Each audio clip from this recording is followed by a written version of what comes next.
আসসালামু আলাইকুম, স্বাগত জানাই আমাদের কৃষি কালচার দেখতে। বন্ধুরা, আমি যে নতুন মাটি কাটিয়েছি সেখানে পানি দেওয়ার জন্য একটা submersible jug pump, DC jug pump পানিতে চুবিয়েছি। এই যে জগ পাম্পটা পানিতে চুবিয়েছি।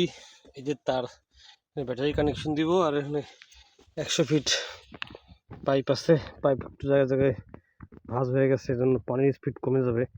তো পাইপগুলোকে টিপে টিপে সোজা করতেছি। বৃষ্টির মতন কুয়াশা পড়তেছে, এটা নিশ্চয়ই ক্যামেরায় দেখা যাচ্ছে।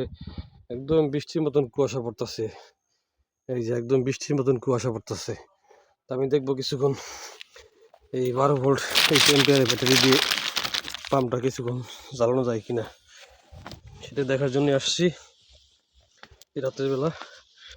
এই যে ব্যাটারিটা বসাইলাম, তো কানেকশন দিব, কানেকশন দিয়ে দেখাচ্ছি। আলহামদুলিল্লাহ, কানেকশন দেওয়া শেষ। এখন নিশ্চয়ই পানি উঠবে। এই যে দেখতে পাচ্ছি পাইপ ভরে ভরে পানি উঠতেছে। এখন পানির সোর্স খুঁজে বের করি। আলহামদুলিল্লাহ, পানি উঠে তো একদম ভরে গেছে। মাশাআল্লাহ, পানি উঠে তো একদম ভরে গেছে। পাইপের মুখ একদম গল গল করে পানি বেরোতেছে। এটা দিয়ে আমি এখন যতটা সম্ভব খাবারটাকে ভিজাবো।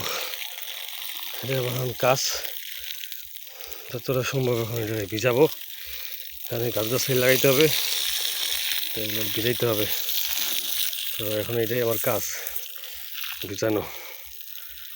এই যে মাটি ভিজতে আছে। তো মাশাআল্লাহ অনেকক্ষণই ভিজাইলাম, যতটা সম্ভব পারছি। তোর এটাই কুলায়, দেখি কতক্ষণ চলে। ভালোই ভিজাইলাম অনেকক্ষণ, ভালোই পানি আসতেছিল।